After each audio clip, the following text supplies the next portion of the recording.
دیکھیے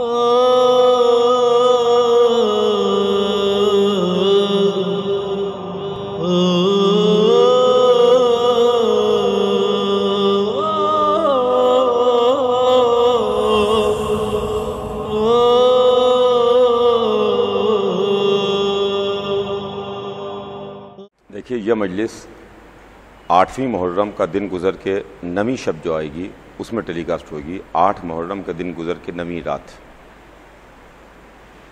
فاتحہ.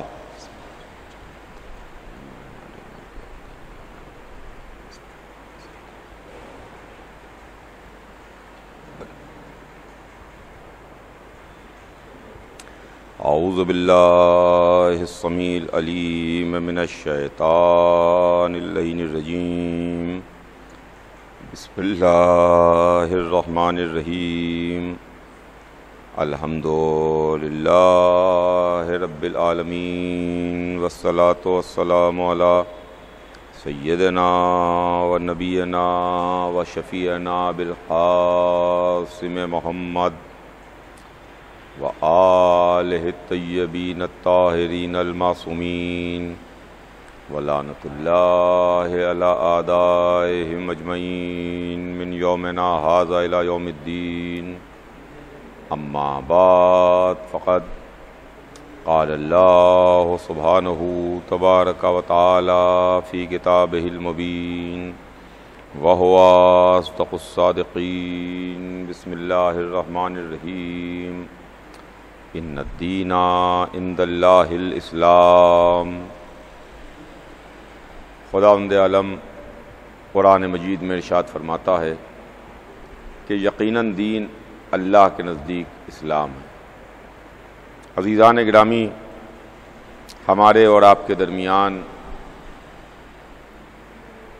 جو گفتگو کا موضوع ہے وہ ہے تاریخ ہدایت اور سلسلہ ہدایت.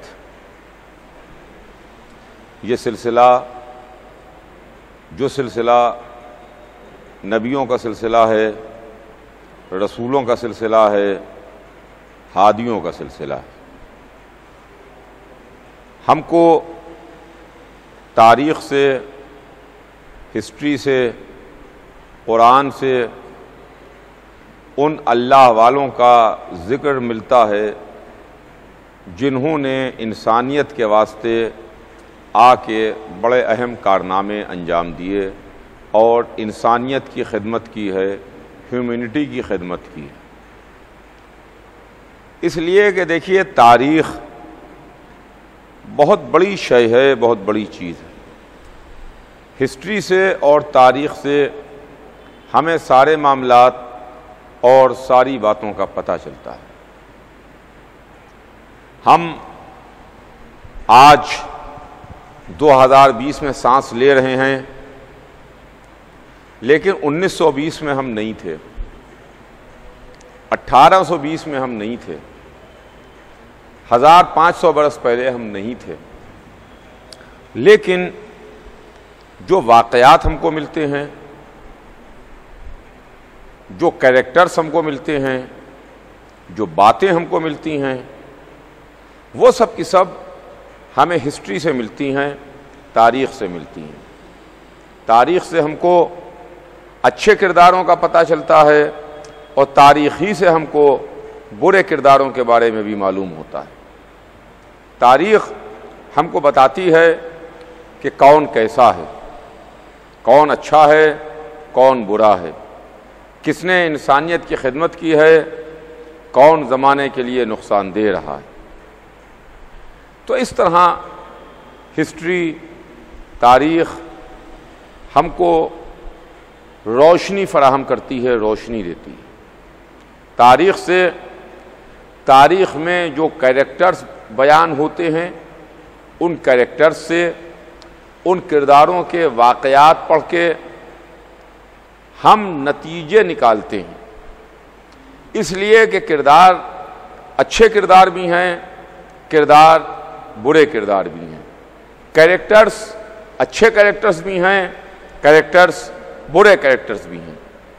ہم اچھے کرداروں کے واقعات پڑھیں، اچھے کریکٹرز کے بارے میں معلوم کریں، اور ہم جو برے اور خراب اور گندے کریکٹرز گزرے ہیں ان کے بارے میں ہم دیکھیں تو ہمیں پتہ چلتا ہے کہ کیا وجہ ہے، کیا باتیں ہیں، کیا چیزیں ہیں جن کی وجہ سے ہم ان کرداروں کو برا کہتے ہیں، ان کریکٹرز کی مذمت کرتے ہیں، ان کریکٹر سے اظہار نفرت اور بیزاری کرتے ہیں، اور ان کریکٹرز سے ہم محبت کرتے ہیں، ان کریکٹرز کو ہم اچھی نظر سے دیکھتے ہیں، ان کریکٹرز کو ہم تعریف کرتے ہیں اور ان کی مدح کرتے ہیں۔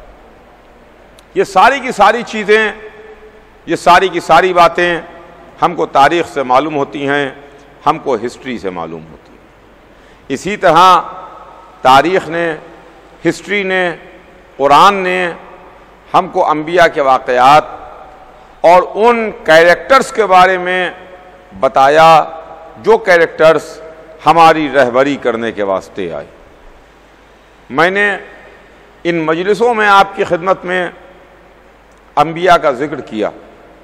ظاہر ہے کہ ہمارے پاس وقت بہت کم تھا اور ہم کو آپ کو لے کے بہت دور تک جانا تھا تاکہ ان کیریکٹرز کے بارے میں ہم بیان کر سکیں اور ان کیریکٹرز کے بارے میں ہم کچھ روشنی ڈال سکیں۔ یہ بھی سرکار سید الشہداء حضرت امام حسین علیہ السلام کا فیض ہے، ان کا کرم ہے، ان کا صدقہ ہے، اور یہ عزاداری امام حسین علیہ السلام کی برکت ہے کہ جس کے ذریعے سے، جس کے طفیل میں، جس کے وسیلے سے ہم ان کیریکٹرز کے بارے میں، ان کرداروں کے بارے میں کچھ حاصل کر لیتے ہیں، کچھ پتہ کر لیتے ہیں، ان کے ہمیں کچھ نالج ہو جاتی ہے جن کی واقعات، جن کی نالج ہمیں اور کسی دوسری جگہ نہیں حاصل ہو سکتی۔ عزیزان گرامی، سال بھر میں کتنے ایسے موقع آتے ہیں، سال بھر میں کتنے ایسے واقعات ہوتے ہیں، سال بھر میں کتنے ایسے مہینے آتے ہیں کہ جس میں آپ ان کریکٹرز کے بارے میں بیان کر سکیں، آپ اللہ کے دین کے بارے میں بیان کر سکیں، اللہ کی پسندیدہ باتوں کو بیان کر سکیں، یا ان باتوں کی طرف لوگوں کو جانے سے روک سکیں جن باتوں کو اللہ پسند نہیں کرتا ہے۔ سال بھر میں ہم اپنی نوکری میں، اپنے کاروبار میں، اپنے معاملات میں، اپنی سیاستوں میں اتنا الجھ کے رہ جاتے ہیں کہ ہمارے پاس وقت نہیں رہتا۔ ہمیں جو کچھ بھی خیال آتا ہے، جو کچھ بھی اسلام یاد آتا ہے، جو کچھ بھی مذہب یاد آتا ہے، جو کچھ بھی حلال و حرام یاد آتا ہے، جو کچھ بھی وعظ و نصیحت کی باتیں یاد آتی ہیں، وہ صرف ایام اضاحی میں یاد آتی ہیں، وہ صرف محرم ہی میں یاد آتی ہیں۔ کیا وجہ ہے، کیا بات ہے کہ علماء اسلام سال کے 11 مہینوں میں وہ باتیں امت کو نہیں بتاتے، وہ باتیں پبلک کو نہیں بتاتے، وہ باتیں اپنے ماننے والوں کو نہیں بتاتے؟ چاہیے تو یہ ہے، ہونا تو یہ چاہیے کہ جب کوئی شادی ہو، کسی کے بیٹے کا بہت شاندار ولیمہ ہو، جہاں بلائے گئے مہمانوں کی کثرت ہو، جہاں ایک سے ایک عمدہ لباس پہنے ہوئے لوگ شادی میں آ رہے ہوں، ایک دوسرے سے گلے مل کے مبارکباد دے رہے ہوں، ہنسی مذاق ہو رہے ہوں، واقعات بیان ہو رہے ہوں، ٹھٹھے لگ رہے ہوں، لطیفے ہوں، ایک دوسرے کے مزاج پوچھے جا رہے ہوں، ایک دوسرے کی خیریتیں دریافت ہو رہی ہوں، اس ہی میں آئیں مفتیان شرح متین، آئیں وعظ و نصیحت کرنے والے، آئیں علماء اسلام، آئیں مبلغان دین، آ کر کے تبلیغ کریں، وعظ کریں، نصیحت کریں، اللہ کی باتیں بتائیں، اور کہیں اے بھائی مسلمانوں، یہ بڑا اچھا اور غنیمت موقع ہے، بڑا خوشی کا موقع ہے جہاں پر آپ حضرات آئے ہوئے ہیں، بہت شاندار ولیمہ ہے،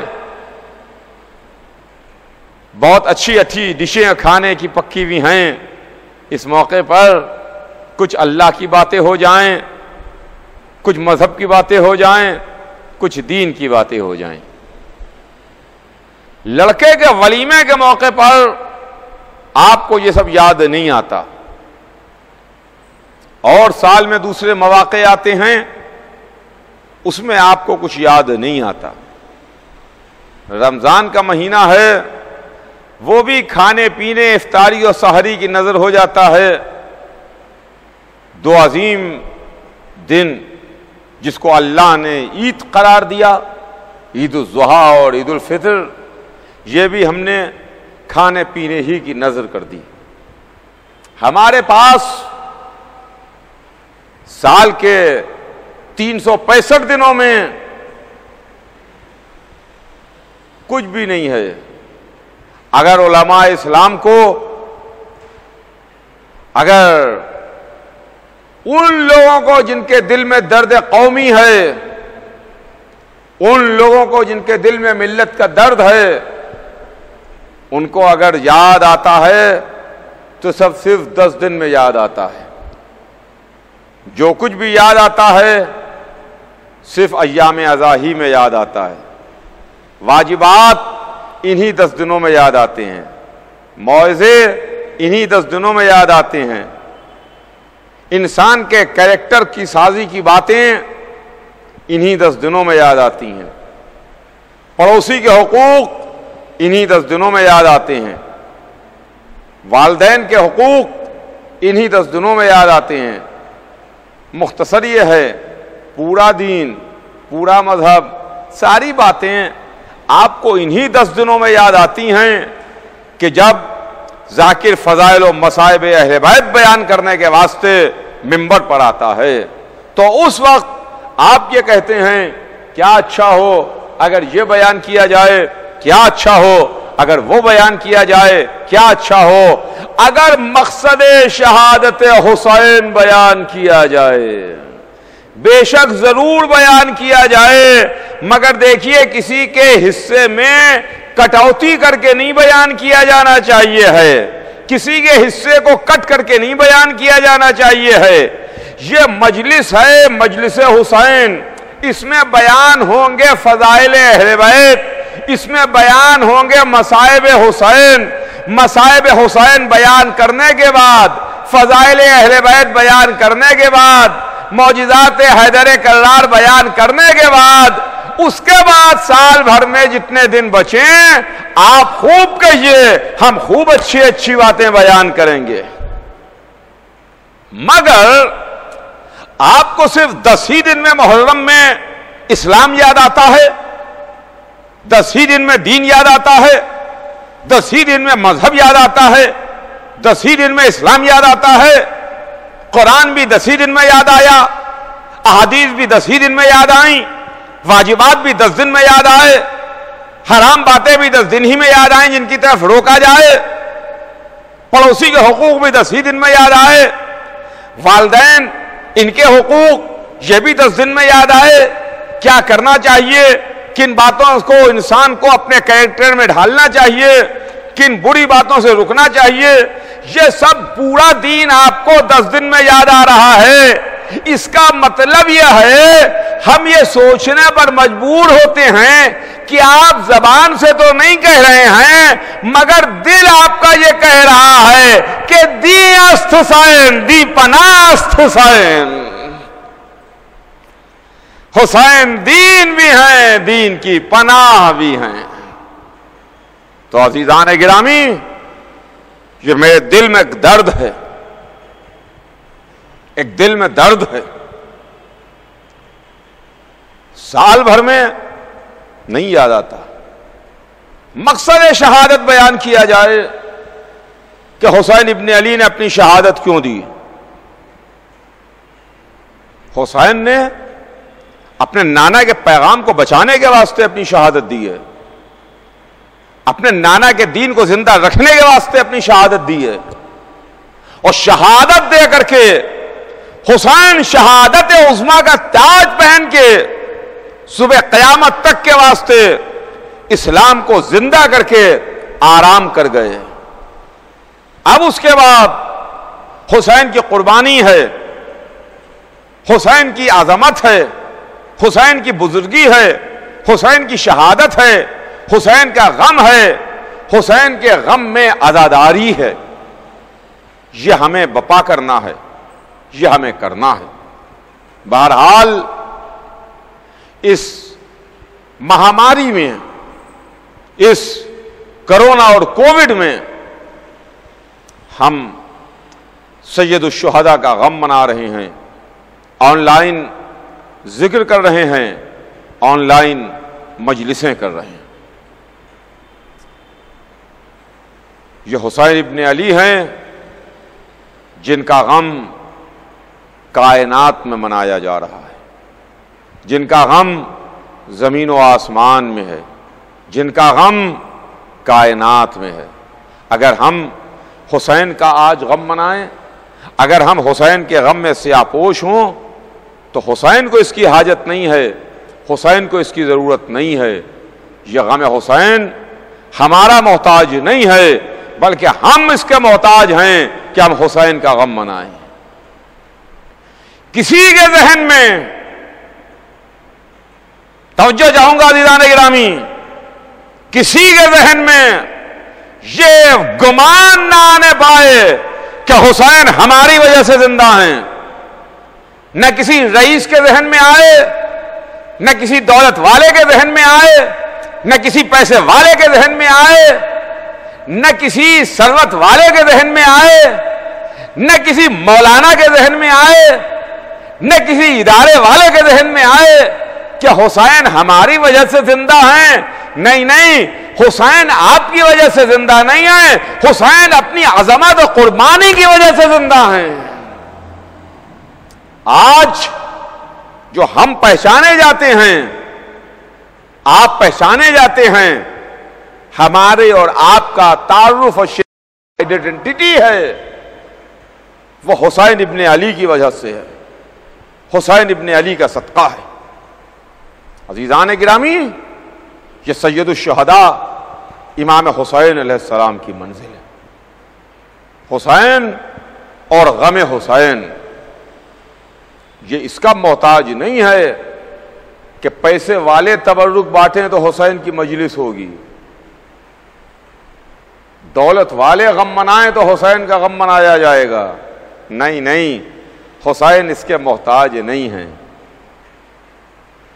مجلس میں کچھ بھی نہ بٹے تب بھی مجلس کی عظمت ہے، مجلس میں بڑے بڑے خان تبرک کے بانٹے جائیں تب بھی حسین کو اس کی حاجت و ضرورت نہیں ہے۔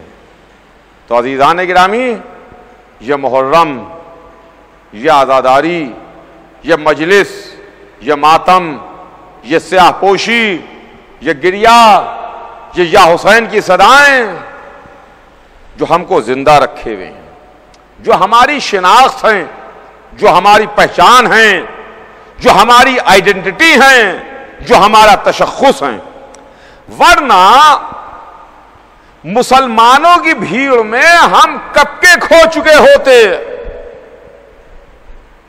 جو بھیڑ ہے امت مسلمہ کی، اس بھیڑ میں ہمارا وجود ہی نہ ہوتا، ہمارا پتہ ہی نہ ہوتا، ہماری کوئی شناخت و پہچان ہی نہ ہوتی، ہمیں کوئی جانتا پہچانتا ہی نہیں۔ ہم جو آج پہچانے جاتے ہیں، ہمارا جو آج تشخص ہے، ہماری جو آج پہچان ہے، وہ آپ کو معلوم ہے کس وجہ سے ہے؟ کس وجہ سے ہے؟ ایک ولایت کی وجہ سے ہے، دوسرے عزاداری کی وجہ سے ہے۔ ایک ولایت ہے، ایک عزاداری ہے جو ہم کو پہچنوا رہی ہے، جو ہماری آئیڈینٹی ہے، ہمارا تشخص ہے، جو ہم کو زمانے کی بھیڑ سے الگ کر کے لوگوں کے درمیان لا رہی ہے۔ اور دنیا یہ سوچنے پر مجبور ہو رہی ہے کہ اچھا یہی وہ ہیں کہ جنہوں نے غم منایا یہی وہ ہیں جو روتے ہیں، یہی قوم وہ ہے جو 6 مہینے کے پیاسے بچے کا ماتم کرتی ہے جس کو پانی کے بدلے میں تیر مارا گیا تھا۔ عزیزان گرامی، یہ حسین ابن علی ہیں۔ لاکھوں درود اور کروڑوں سلام اس حسین پر، اس حسین کے آباء و اجداد پر، اس حسین کی نسل پر، اس حسین کے اصحاب و انصار پر، اور اس حسین کے نانا پر جس نے فرمایا تھا کہ حسین منی وانا من الحسین، حسین مجھ سے ہے میں حسین سے ہوں۔ عزیزان گرامی، میں آپ کی خدمت میں روزانہ کچھ نہ کچھ عرض کرتا رہا، کچھ سناتا رہا، کچھ تاریخ سے، ہسٹری سے واقعات نکال کے آپ کی خدمت میں پیش کرتا رہا، اس لیے کہ اس سال میں نے سوچا کہ میں اپنے اس سلسلہ گفتگو اور اس عشرہ مجالس میں وہ تاریخ سے نکال کے واقعات پیش کر سکوں جو عام طور پر مجلسوں میں کم پڑھے جاتے ہیں اور جن کا ذکر مجلسوں میں کم ہوتا ہے۔ میں اس عشرے میں ان کو آپ کی خدمت میں پیش کر سکوں۔ بہرحال میں نے اپنی حتی الامکان کوشش کی کہ یہ تھوڑا سا جو وقت مجھے ملا اس میں میں جلدی تیزی کے ساتھ قرآن کی روشنی میں، احادیث کے سائے میں واقعات کو لوں اور آپ کی خدمت میں پیش کر سکوں، تاکہ ہمارے محترم سننے والے، ہمارے محترم سامعین ان کو معلوم ہو سکے، اپنوں کو بھی معلوم ہو سکے، اور چونکہ یہ مجالس سوشل میڈیا کے اوپر بھی نشر ہو رہی ہیں، لہذا جو غیر لوگ بھی معلوم کریں، جو غیر حضرات بھی سنیں، تو ان کو بھی ان کیریکٹرز کے بارے میں معلوم ہو سکے، ان کرداروں کے بارے میں معلوم ہو سکے جو کردار ہماری ہدایت کے واسطے، ہماری رہبری کے لیے آئے تھے۔ چنانچہ اسی میں کل میں نے جس ذات کے بارے میں ذکر کیا، وہ ذات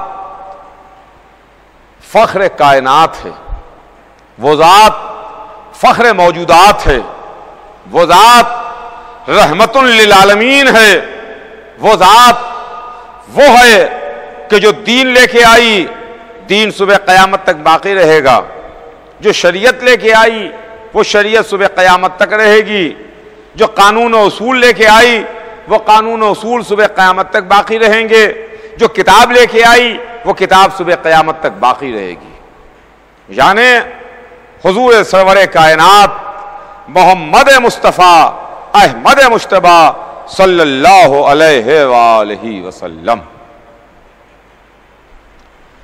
جو اس دنیا میں ہدایت کا سب سے بڑا نمونہ تھے، ہدایت کا سب سے بڑا سمبل تھے، ہدایت کی سب سے بڑی علامت اور نشانی تھے، جو 1,24,000 نبیوں کے سردار تھے۔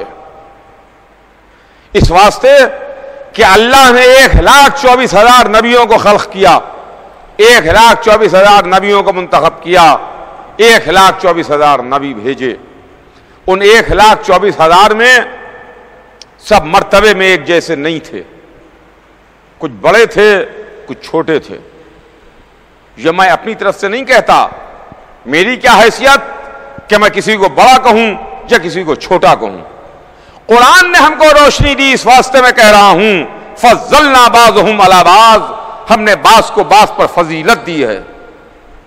1,24,000 میں 313 بڑے نبی، 313 بڑے نبیوں میں 5 اولوالعزم پیغمبر، 5 اولوالعزم میں ایک سب کے سردار، سب سے بڑے ہمارے رسول، جن کا ہم کلمہ پڑھتے ہیں، جن کی امت میں ہیں، جن پر ہم صبح سے لے کے شام تک درود بھی بھیجتے ہیں، سلام بھی کرتے ہیں، وہ رسول جنہوں نے اسلام کو پھیلایا، جنہوں نے اسلام کو پہنچایا، جنہوں نے دین کی تبلیغ کی۔ میں جلدی اپنی بات کو آپ کی خدمت میں عرض کر کے تمام کروں کہ رسول اللہ جن کی حیات، جن کی زندگی آپ غیروں کے سامنے پیش کیجئے، ان کا کردار آپ غیروں کو بتائیے کہ رسول کا کیریکٹر کیا تھا، رسول کا کردار کیا تھا۔ آج ہمارے دشمن، آج مسلمانوں کے دشمن، آج اسلام کے دشمن، آج قرآن کے دشمن ہم پر اعتراض کرتے ہیں، ہم پر نشانہ لگاتے ہیں۔ یہ نشانہ، یہ ہدف اعتراض، یہ اعتراض، یہ باتیں جو ہم سے کی جاتی ہیں، یہ در حقیقت اسلام پر ہیں۔ اس واسطے کہ دیکھیے اسلام کوئی ایسی چیز نہیں ہے کہ جس کو آپ بلیک اینڈ وائٹ میں کھڑا کر کے دکھائیے کہ دیکھیے صاحب یہ چیز جو اتنی بڑی بنی ہوئی ہے، یہ عمارت جو کھڑی ہوئی ہے، یہ تصویر جو بنی ہوئی ہے، یہ چیز جو یہاں پر رکھی ہوئی ہے، یہ دین ہے، یہ مذہب ہے، یہ اسلام ہے۔ اسلام تو ایک قانون ہے، اسلام تو ایک دستور ہے۔ ہم نے اس کو مانا، ہم نے اس کو ایکسپٹ کیا، ہم نے اس کو فالو کیا تو ہم مسلمان کہلائے۔ اب غیروں کے سامنے، باہر والوں کے سامنے اسلام کے نام پر ہم ہیں، اسلام کے نام پر ہمارا چہرہ ہے، اسلام کے نام پر ہماری عادتیں ہیں، اسلام کے نام پر ہمارا کیریکٹر ہے، اسلام کے نام پر ہماری عادتیں اور اطوار ہیں۔ اگر ہم اچھا کیریکٹر پیش کریں گے تو غیر ہم اسلام کی اچھی تصویر لے کے جائے گا، اگر ہم غلط اور برا کردار پیش کریں گے تو غیر اسلام کی بری تصویر لے کر کے جائے گا اور غلط تصویر لے کے جائے گا۔ آج یہی تو ہوا کہ اسلام جو بہترین مذہب ہے، اللہ کا پسندیدہ دین ہے، کیا وجہ ہے کہ غیر اس پر اعتراض کرتے ہیں؟ اعتراض کی وجہ یہ ہے کہ ان کو اعتراض کرنے کا راستہ ہم نے دکھایا ہے۔ جھوٹ ہم بولتے ہیں، بدنام اسلام ہوتا ہے۔ کردار ہمارا خراب ہے، ہمارے کردار کی خرابی جا کے اسلام پر چھینٹیں ڈالتی ہے۔ کریکٹر کے ہم خراب ہیں، بدنام اسلام ہو رہا ہے۔ دہشت گردی ہم پھیلا رہے ہیں، کہا جا رہا ہے کہ اسلام وہ مذہب ہے جو دہشت گردوں کو پناہ دیتا ہے۔ اللہ اکبر، استغفر اللہ۔ ہمیں اپنا کریکٹر بنانا چاہیے، اپنے کردار سازی کرنا چاہیے۔ ہمیں اگر اسلام کے ہم چاہنے والے ہیں، اگر اسلام سے ہم محبت رکھنے والے ہیں، اگر اسلام کی محبت ہمارے دل میں ہے، اگر ہم دل سے لا الہ الا اللہ کہتے ہیں، اگر ہم حقیقت میں محمد رسول اللہ کہتے ہیں، اگر حقیقت میں ہم رسول اللہ کو مانتے ہیں، قرآن کو مانتے ہیں، مذہب کو مانتے ہیں، تو کم سے کم اسلام کے نام پر ہم اپنا ایسا کریکٹر و کردار پیش کریں کہ جس کو غیر دیکھے تو جو کہے کہ صاحب جب مسلمان اتنا اچھا ہے تو اسلام کتنا اچھا ہوگا، جب مسلمان اتنا اچھا ہے تو اس کا دین کتنا اچھا ہوگا، جب دین اتنا اچھا ہے تو دین کا لانے والا کتنا اچھا ہوگا۔ مگر افسوس کہ آج لوگ اسلام پر نشانہ لگا رہے ہیں، اسلام پر فائرنگ کر رہے ہیں۔ میرے پاس وقت نہیں ہے جو میں اس سے زیادہ تفصیل سے آپ کی خدمت میں عرض کر سکوں، لیکن ہمارا جو رسول آیا، جس کی امت میں ہم ہیں، ہم جس کا کلمہ پڑھتے ہیں، ہم جس کو مانتے ہیں، ہم جس کا نام 5 وقت اذانوں میں لیتے ہیں، وہ رسول اس نے تو کبھی کسی پر زور زبردستی نہیں کی، اس نے تو زبردستی کسی سے کلمہ نہیں پڑھوایا. وہ جو کتاب لایا وہ یہ اعلان کرتی ہوئی آئی کہ لا اکراہ فی الدین، دین میں کوئی جبر نہیں ہے، دین میں کوئی زور زبردستی نہیں ہے. وہ رسول جو مذہب لایا، جو دین لایا، اس نے کبھی تلوار نہیں چلائی. آپ غور تو کیجئے، رسول اللہ کا یہ والا کردار امت کیوں نہیں پیش کرتی؟ رسول اللہ کی ان کی ازواج سے محبت تو امت پیش کرتی ہے، مگر رسول اللہ کا وہ کردار پیش نہیں کرتی کہ دیکھو ہمارا رسول تو ایسا رسول ہے جو رحمت للعالمین ہے، جس نے کبھی تلوار نہیں اٹھائی ہے، جس نے کبھی تلوار نہیں چلائی ہے. رسول اللہ کی 63 برس کی زندگی میں چاہے 40 برس رسول کی وہ زندگی رہی ہو جو رسول نے چپ اور خاموش رہ کے گزاری، یا 23 برس کی رسول کی وہ زندگی رہی ہو جس میں رسول اللہ نے اسلام کو پھیلایا اور شمع لا الہ الا اللہ کو روشن کیا، اور وہ پیغام 23 برس میں پہنچایا جس کو صبح قیامت تک باقی رہنا ہے. نہ اعلان اسلام سے پہلے نہ اعلان اسلام کے بعد رسول کے ہاتھ میں کبھی تلوار نہیں آئی، رسول نے کبھی کسی کو قتل نہیں کیا، رسول نے کبھی کسی کو مارا نہیں، رسول نے کسی کو زخمی نہیں کیا، رسول اللہ نے کسی کو ہرٹ نہیں کیا. دیکھیے بہت بڑی چیز ہوتی ہے کسی کو ہرٹ کرنا. کہتے ہیں کہ تلوار کا لگا ہوا گھاؤ تو بھر جاتا ہے، مگر جو زبان کا نکلا ہوا گھاؤ ہوتا ہے، تیر ہوتا ہے، اس سے جو گھاؤ ہوتا ہے وہ نہیں بھرتا. الفاظ اور جملوں کا گھاؤ وہ نہیں بھرتا. تو رسول نے کبھی کسی کو ہرٹ نہیں کیا، کسی کا دل نہیں دکھایا، رسول نے کسی کے ساتھ وعدہ خلافی نہیں کی، رسول نے ایسا نہیں کیا کہ رسول نے کسی کو ستایا ہو. یہاں تک کہ حضور سرور کائنات کا کیریکٹر یہ ہے، رسول کا کردار یہ ہے کہ جب رسول اللہ نے اعلان رسالت کیا، اعلان اسلام کیا، تو کافروں نے رسول اللہ پر ظلم ڈھائے، رسول کے راستے میں کانٹے بچھائے، رسول پر کوڑا پھینکا، رسول اللہ کو پریشان کیا. مگر یہ رسول کا کیریکٹر و کردار ہے کہ رسول کانٹوں پر چلے مگر شکوہ نہیں کیا، سر پر کوڑا گرا کبھی کوڑا پھینکنے والے کو ڈانٹا نہیں، بلکہ اس کے برخلاف جب کچھ دن سر پر کوڑا نہیں آیا تو اس کوڑا پھینکنے والی عورت کی خیریت دریافت کرنے کے لیے رسول اس کے گھر تک پہنچ گئے کہ کیا معاملہ ہے، کئی دن ہو گئے ہیں یہ عورت روزانہ میرے اوپر کوڑا پھینکتی تھی، آج کل یہ میرے سر پر کوڑا نہیں پھینک رہی ہے، کیا وجہ ہے، کیا بات ہے. کریکٹر تو یہ ہے اسلام کا، کردار تو یہ ہے محمد کا، سیرت تو یہ ہے محمد کی کہ رسول جو لشکر لے کے آئے میدان میں، چاہے وہ بدر کا مارکا ہو، احد کی لڑائی ہو، خندق و خیبر کے میدان ہو، رسول اللہ حملہ کرنے کے واسطے نہیں آئے ہیں، رسول نے اپنا دفاع کیا ہے، ڈیفنس کیا ہے.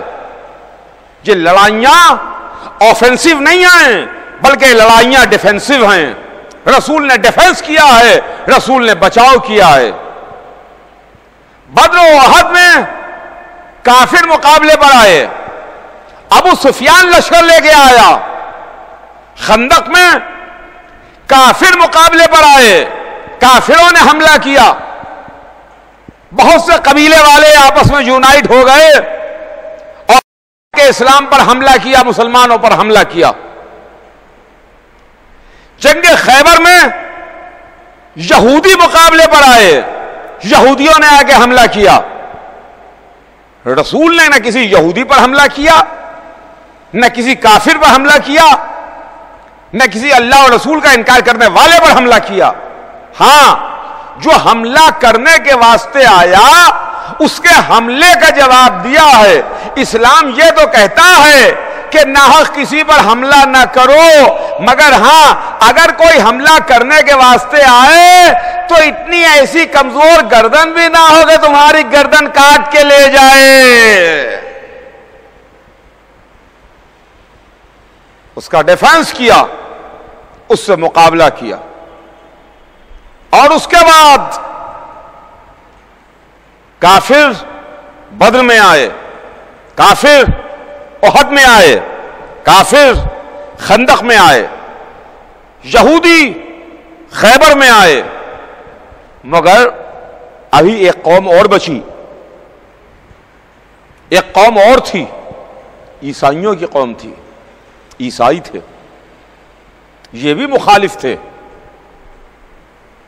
یہ حضرت عیسیٰ کو خدا مانتے تھے، یہ بھی تھے جو اسلام کے مخالف تھے۔ مگر دیکھیے، کافر ہوں یا یہودی ہوں، یہ میدان میں مقابلے پر آئے تو ان کو شکست ہوئی۔ بدر میں کافروں کو شکست ہوئی، احد میں کافروں کو شکست ہوئی، خیبر میں یہودیوں کو ہار کا منہ دیکھنا پڑا۔ لیکن ابھی مخالفوں میں، ابھی غیروں میں، ابھی رسول کو نہ ماننے والوں میں عیسائی تھے جو راستے سے گمراہ تھے، بھٹکے ہوئے تھے، عیسیٰ کو ابن اللہ مان رہے تھے، مگر تھے تو وہ ہوشیار ہیں، عیسائی مگر تھے ہوشیار، اور بڑے ہوشیار، بڑے ہوشیار۔ وہ میدان میں لشکر لے کے آئے نہیں، توجہ چاہوں گا عزیزان گرامی، وہ میدان میں لشکر لے کے آئے نہیں، کافروں کی طرح، یہودیوں کی طرح تلوار لے کے، نیزے لے کے، بڑے بڑے لشکر لے کے، ایک سے ایک بہادروں کو لے کے وہ مقابلے پر نہیں آئے۔ انہوں نے دوسری حیثیت سے مقابلہ کیا، انہوں نے اپنے علم کی بنیاد کے اوپر مقابلہ کیا، بحث کی، مسجد میں آئے، رسول کے سامنے آ کے بیٹھے اور اپنی نالج، اپنے علم کی بنیاد کے اوپر انہوں نے آ کے بحث کی، اور انہوں نے آ کے کہا کہ عیسیٰ خدا ہیں۔ رسول کہتے رہے کہ خدا نہیں ہیں، خدا کے بندے ہیں، یہ عبداللہ ہیں، ابن اللہ نہیں ہیں، اللہ نہیں ہیں۔ وہ کسی صورت سے ماننے پر تیار نہیں ہوئے۔ جو عیسائیوں کے بڑے بڑے عالم آئے وہ کسی صورت سے ماننے پر تیار نہیں ہوئے، کسی صورت سے نہیں مان رہے ہیں۔ وہ یہی کہہ رہے ہیں کہ عیسیٰ خدا ہیں، عیسیٰ خدا ہیں، خدا کے بیٹے ہیں، اللہ ہیں، اللہ کے بیٹے ہیں۔ وہ اللہ کا بندہ ماننے پر تیار نہیں کہ ایک مرتبہ حضور سرور کائنات نے ایک دلیل دی۔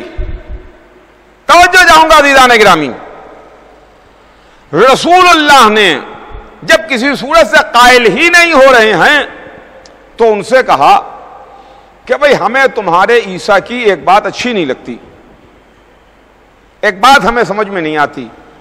تو سب چونکے، سب نے کہا کیا بات ہے، کیا بات ہے؟ تو رسول نے ان سے کہا کہ ہمیں حضرت عیسیٰ کی یہ بات اچھی نہیں لگتی کہ بھئی وہ عبادت نہیں کرتے تھے، وہ عبادت نہیں کرتے تھے۔ تو سارے کے سارے جو عالم آئے تھے عیسائیوں کے، وہ ایک زبان ہو کے کہنے لگے کہ نہیں صاحب، آپ کیسے کہہ رہے ہیں؟ وہ بہت بڑے عابد تھے، بہت بڑے عبادت گزار تھے، بہت عبادت کرتے تھے۔ تو رسول نے ان سے مسکرا کے کہا کہ بھئی یہ معاملہ تم ہمیں خود ہی سمجھا دو کہ جب یہ خدا تھے تو پھر عبادت کس کی کرتے تھے؟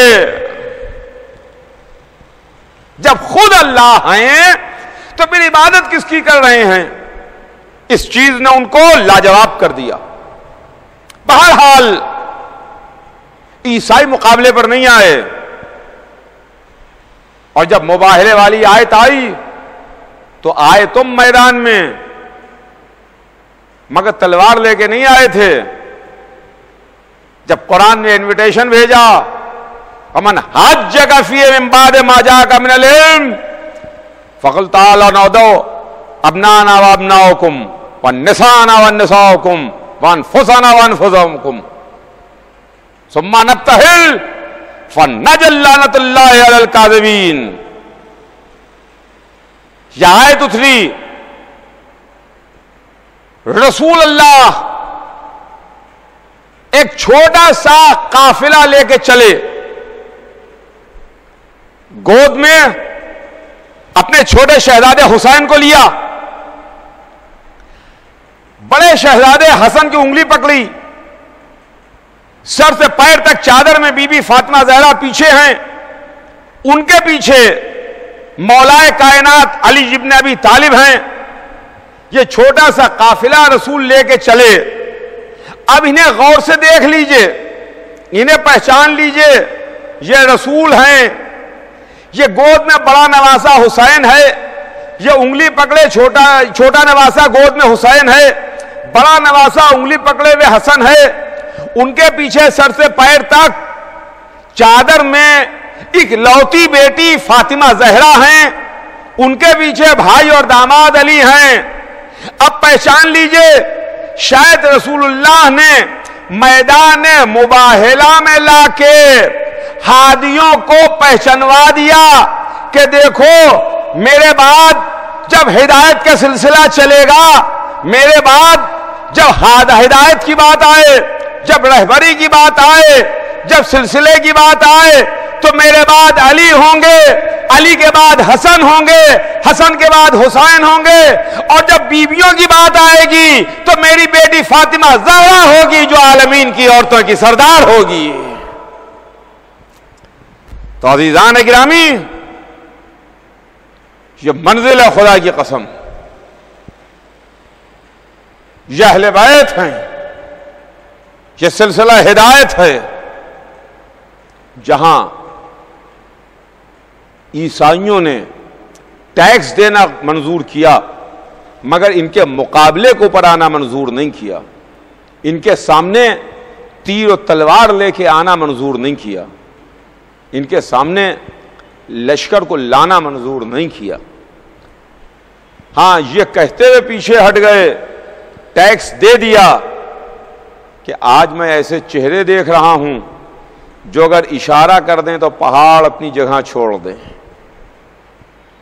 ہاں عزیزان گرامی، یہ رسول ہیں، اور رسول کے بعد وہ آل رسول ہیں جن پر ہماری جان فدا اور جن پر ہماری جان نثار.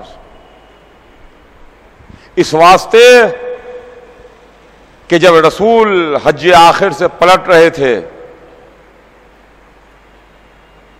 تو غدیر کے میدان میں آیت نے آ کے اعلان کر دیا، یا ایھا رسول بلغ، ہمارے رسول تبلیغ کر دیجئے، پہنچا دیجئے، وہ بات بتا دیجئے جو آپ کو پہلے بتائی جا چکی ہے. اگر آپ نے اسے نہ پہنچایا تو کار رسالت انجام نہیں دیا. اللہ آپ کو لوگوں کے شر سے بچائے گا، لوگوں کے خطرے سے بچائے گا. مجھے غدیر نہیں پڑھنا ہے، وقت تمام ہو رہا ہے، بات تمام ہو جائے. بس اب جو کچھ بھی ہے وہ کل کی مجلس میں انشاءاللہ آپ کی خدمت میں عرض کر کے اپنی بات کو مکمل کروں گا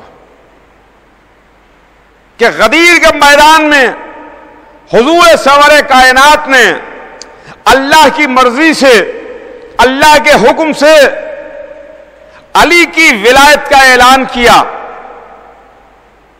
منبر بنوایا، منبر پر تشریف لے گئے، خطبہ ارشاد فرمایا.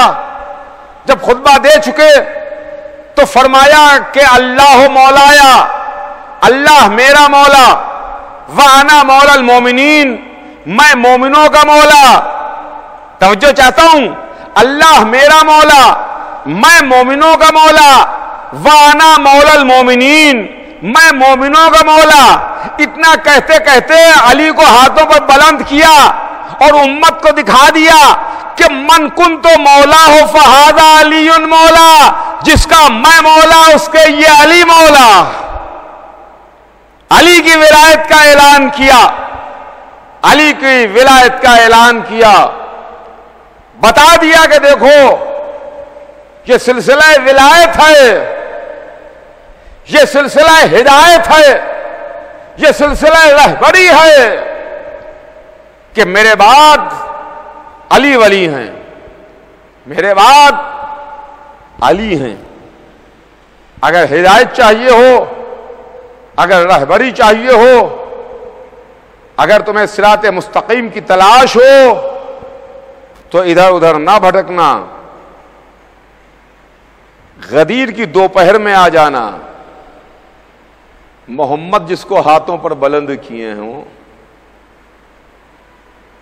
محمد نے ہاتھوں پر بلند کر کے جسے دکھایا ہو، محمد نے ہاتھوں پر بلند کر کے جسے پہچنوایا ہو، وہ کوئی غیر نہیں ہے، وہ وہی ہے کہ جس نے دعوت عشیرہ میں نصرت کا وعدہ کیا تھا، جو رسول کے ساتھ ساتھ 23 برس تک سائے کی طریقے سے لگا رہا۔ ہاں عزیزان گرامی، بس وقت تمام و بات تمام۔ اب جو کچھ بھی ہے کل انشاءاللہ آپ کی خدمت میں عرض کر کے بات کو مکمل کروں گا۔ آج بس رو لیجئے، آنسو بہا لیجئے، اس لیے کہ نویں رات آ گئی، 8ویں محرم کا دن تمام ہوا، 9ویں محرم کی رات ہے۔ 9ویں محرم یہ رات جب حسین چاروں طرف سے دشمنوں سے گھرے ہوئے تھے، زہرا کا لال چاروں طرف سے دشمنوں کے نرغے میں گھرا ہوا تھا، محمد کا نواسا جس کو محمد ہی کے کلمہ پڑھنے والوں نے چاروں طرف سے گھیر رکھا تھا، مگر کلمہ پڑھنے کا حق اس طرح سے امت نے ادا کیا کہ محمد کے نواسے کو بھوکا بھی رکھا، محمد کے نواسے کو پانی بھی نہ دیا۔ عزیزوں، آج ہم اسی کا ماتم کرتے ہیں، آج کی رات ہم اس کے مصائب بیان کرتے ہیں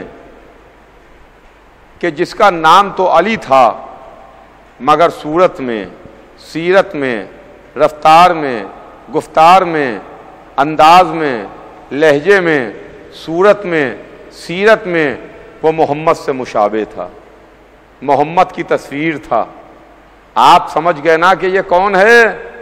یہ حسین کا 18 برس کا کڑیل جوان، یہ حسین کا 18 برس کا فرزند، یہ ام لیلا کے دل کا چاند، یہ زینب کا پالا ہوا جس کو زینب نے اپنی آغوش میں کھلایا، حضرت علی اکبر جن کو سب سے پہلے امام حسین علیہ السلام نے لڑنے کی اجازت دی۔ صبح عاشورہ جب جنگ کا آغاز ہوا تو سب سے پہلے جس کو حسین نے لڑنے کی اجازت دی ہے وہ حسین کا بیٹا علی اکبر تھا، مگر اصحاب باوفا نے ہاتھوں کو جوڑ کے علی اکبر کو رکوا دیا کہ آقا ہماری زندگی میں نہیں ہو سکتا کہ ہم موجود رہیں اور علی اکبر مقتل کو سدھاریں، ایسا نہیں ہو سکتا، ایسا ہرگز ممکن نہیں ہو۔ آقا پہلے ہم جائیں گے، پہلے ہم اپنی جانیں آپ پر قربان کریں گے۔ چنانچہ اصحاب جاتے رہے، انصار کے لاشیں آتے رہے، یہاں تک کہ دل کے ٹکڑوں کی میتیں آئیں۔ قاسم کا پامال لاشا آیا، اون محمد کے جنازے آئے، عباس کی میت تو نہ اٹھی، اس لیے کہ عباس نے وصیت کر دی تھی آقا میرا جنازہ نہ اٹھائیے گا، مولا میری میت نہ اٹھ خیمے میں لے جائیے گا۔ اب جب برابر کا بھائی بھی نہ رہا تو کڑیل جوان بیٹا باپ کے سامنے ہاتھ جوڑے کھڑا ہوا ہے، بابا مجھے بھی لڑنے کی اجازت دیجیے، مولا مجھے بھی میدان کی اجازت دیجیے۔ حسین نے ہر شہید کو میدان میں جانے سے روکا، مگر اپنے بیٹے علی اکبر کو میدان میں جانے سے نہیں روکا۔ کہا جاؤ میرے لال، خدا حافظ، الوداع، میں تم کو روکوں گا نہیں، مگر میرے بیٹے جا کے خیمے میں رخصت ہو لو، ماں سے رخصت ہو لو، پھپھیوں کو خدا حافظ کہہ دو، بہنوں کو الوداع کہہ دو۔ علی اکبر خیمے میں آئے، ہمیں نہیں معلوم کہ ماں سے کیسے رخصت ہوئے، ہمیں نہیں معلوم کہ پھپھیوں کو کیسے خدا حافظ کہا، ہمیں نہیں معلوم کہ بہنوں کو کیسے الوداع کہا، لیکن تاریخ لکھتی ہے، حمید ابن مسلم لکھتا ہے کہ جب علی اکبر خیمے سے رخصت ہوئے اور سیدانیوں نے علی اکبر کو رخصت کیا تو 7 مرتبہ خیمے کا پردہ اٹھا اور گرا، پردہ اٹھا اور گرا، کبھی پردہ اٹھتا تھا اور پردہ گر جاتا تھا، پردہ اٹھتا تھا پردہ گر جاتا تھا۔ اس کا مطلب سمجھے آپ کے کیا ہے؟ اس کا مطلب یہ ہے کہ علی اکبر خیمے کے باہر نکلنا چاہتے تھے، سیدانیاں روک لیتی تھیں، بیبیاں روک لیتی تھیں، بہنیں جانے نہیں دیتی تھیں، لیکن آخر میں علی اکبر خدا حافظ کہہ کے در خیمہ پر آئے، بابا کی خدمت میں پہنچے، بابا میں ماں کو خدا حافظ کہہ آیا، میں نے پھوپھی زینب سے اجازت لے لی، میں نے بہنوں کو الوداع کہہ دیا، اے بابا خدا حافظ، اے بابا الوداع، بابا مجھے اجازت دیجئے۔ نے علی اکبر کو سجایا، سنوارا، تیار کیا، ہو بہو علی اکبر تصویر محمد نظر آنے لگے، تصویر رسول نظر آنے لگے کہ ایک مرتبہ حسین نے دعا کے واسطے ہاتھوں کو بلند کیا اور فرمایا پالنے والے گواہ رہنا، میں ایسے فرزند کو تیری راہ میں بھیج رہا ہوں جو صورت و سیرت میں، رفتار و گفتار میں تیرے حبیب سے مشابہ ہے۔ لیجئے علی اکبر مقتل کو سدھارے، حسین نے علی اکبر کو خدا حافظ کہا، حسین در خیمہ پر ٹھہر گئے، علی اکبر مقتل میں آ گئے، لیلا در خیمہ سے حسین کی صورت دیکھ رہی تھی، حسین میدان میں علی اکبر کی جنگ دیکھ رہے تھے کہ ایک مرتبہ حسین کے چہرے کا رنگ بدلا، حسین کے چہرے کا رنگ بدلا۔ لیلا نے تڑپ کے پوچھا والی خیریت تو ہے، میرا بیٹا کیسا ہے، علی اکبر کیسے ہیں، میرا فرزند کیسا ہے؟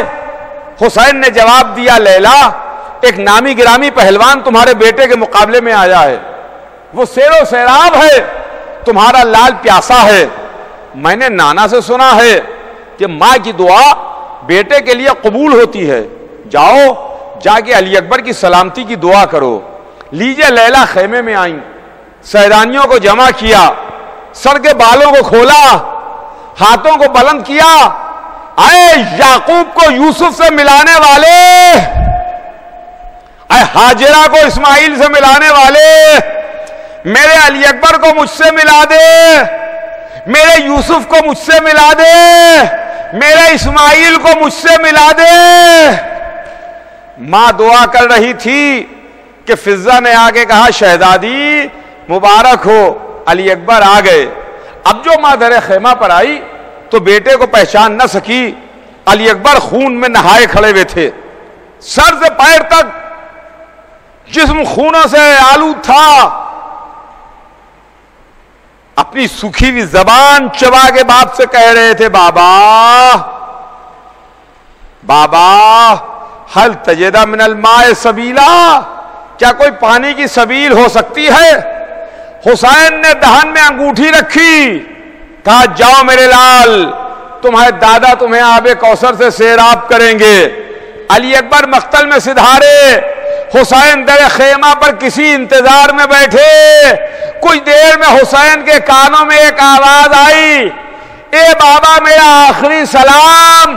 حسین چلے، ارے میرے لال علی، اے میرے لال علی اکبر، یا علی یا علی یا علی کہتے ہوئے چلے، علی اکبر کے سرہانے پہنچ گئے، بیٹا زندہ تھا، تکلیف بہت تھی، سینے میں برچھی کا پھل ٹوٹ چکا تھا۔ حسین نے اپنی تنہائی کو دیکھا، علی اکبر کو دیکھا، جسم میں سینے میں ٹوٹے ہوئے نیزے کے پھل کو دیکھا، نجف کا رخ کیا۔ بابا در خیبر اکھاڑنا آسان ہے، علی اکبر کے سینے سے برچھی نکالنا مشکل ہے۔ یہ کہہ کے حسین نے برچھی نکالی، خون کا فوارہ چلا، علی اکبر نے اڑیا رگڑی، لیلا کی کمائی لٹ گئی، حسین کا کڑیل جوان شہید ہوا۔ واہ علی اکبرا، واہ مظلومہ کی صدا۔